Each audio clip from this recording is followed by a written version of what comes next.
Ang pagtatalaga sa mga panganay na lalaki. Ikalabintatlong kabanata. Sinabi ng Panginoon kay Moises, "Italaga niyo sa akin ang lahat ng panganay na lalaki ng mga Israelita, at ang panganay ng lahat ng hayop." Pagkatapos sinabi ni Moises sa mga tao, "Alalahanin ninyo ang araw na ito, ang araw na inilabas kayo sa Ehipto mula sa pagkaalipin, sapagkat inilabas kayo ng Panginoon sa pamamagitan ng kanyang kapangyarihan. Huwag kayong kakain ng tinapay na may pampaalsa. Alalahanin ninyo ang araw na ito ng buwan ng Abib, ang araw na inilabas kayo sa Ehipto. Dapat nyo itong ipagdiwang kapag dinala na kayo ng Panginoon sa lupain ng mga Kananeo, Heteo, Amoreo, Hibeo at mga Jebuseo. Ito ang lupaing ipinangako niya sa inyong mga ninuno na ibibigay sa inyo. Maganda at masaganang lupain na ito. Sa panahon ng pagdiriwang ninyo, kakain kayo ng tinapay na walang pampaalsa sa loob ng 7 araw. At sa ika-7 araw ninyo sisimulang idaos ang pista para sa Panginoon. Huwag na huwag kayong kakain ng tinapay na may pampaalsa sa loob ng 7 araw. At wala dapat makikitang pampaalsa sa inyo o kahit saan sa lugar ninyo.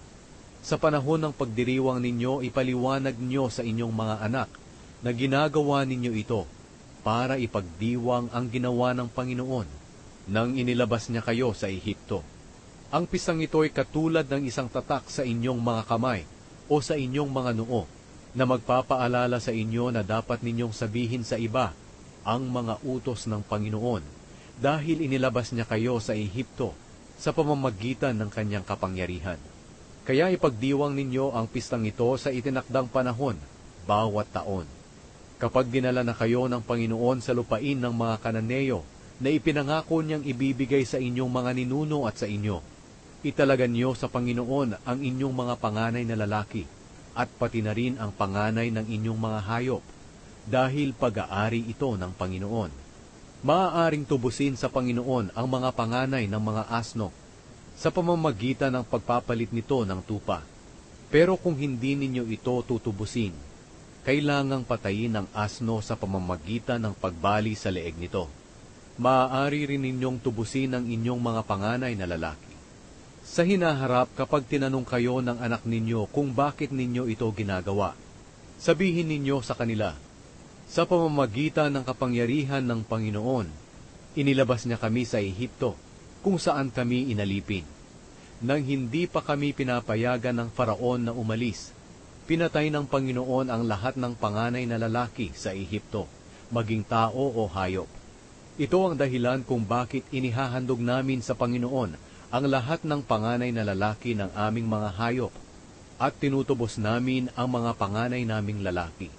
Ang seremonyang ito ay tulad ng tatak sa inyong mga kamay, o sa inyong mga noo na magpapaalala sa inyo, nang inilabas kayo ng Panginoon sa Ehipto sa pamamagitan ng kanyang kapangyarihan." Ang pagtawid ng mga Israelita sa Dagat na Pula. Nang pinaalis na ng Faraon ang mga Israelita, hindi sila pinadaan ng Diyos sa daang papunta sa lupain ng mga Filisteo, kahit na iyon ang pinakamalapit na daan. Sapagkat sinabi ng Diyos, kung may labanang haharapin ng mga Israelita, baka magbago ang isip nila at bumalik sila sa Ehipto. Kaya pinaliko sila ng Diyos sa disyerto papunta sa Dagat na Pula. Armado ang mga Israelita para sa labanan nang lisanin nila ang Ehipto. Dinala ni Moises ang mga buto ni Jose, ayon sa ipinanumpa noon ni Jose na gagawin ng mga Israelita. Sinabi noon ni Jose, "Siguradong palalayain kayo ng Diyos. Kapag nangyari na iyon, dalhin ninyo ang mga buto ko sa pag-alis ninyo sa lugar na ito." Pag-alis nila sa Sukot, nagkampo sila sa Etam, sa dulo ng disyerto. Kapag araw, ginagabayan sila ng Panginoon sa pamamagitan ng makapal na ulap, at kapag gabi ay ginagabayan sila sa pamamagitan ng naglalagablab na haliging apoy na nagbibigay sa kanila ng liwanag, para makapaglakbay sila araw man o gabi. Nangunguna sa kanila ang makapal na ulap kapag araw, at ang naglalagablab na haliging apoy kapag gabi.